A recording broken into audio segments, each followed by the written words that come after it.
There once lived a strange deity who was only strange because few strove to know her. The theme of Diwata is oral tradition and storytelling.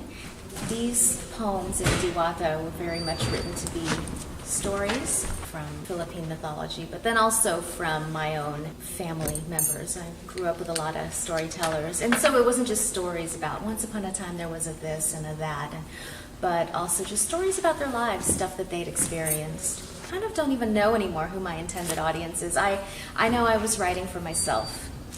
I know that I was writing these stories because there was stuff that I felt like I wanted to remember. So these days I just write with this kind of open mind as I possibly can about who is going to read it and who's going to receive it and respond to it.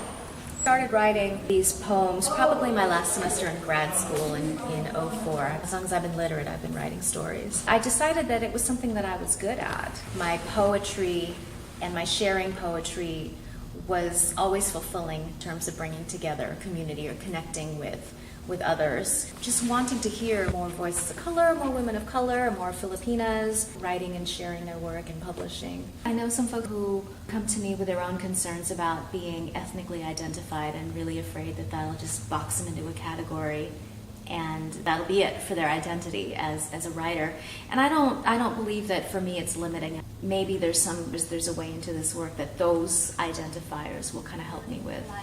With tobacco and fruit to appease the silence, the medicine woman prays for salt. She is a silver-winged bird in flight. She has marked her own flesh with thunder.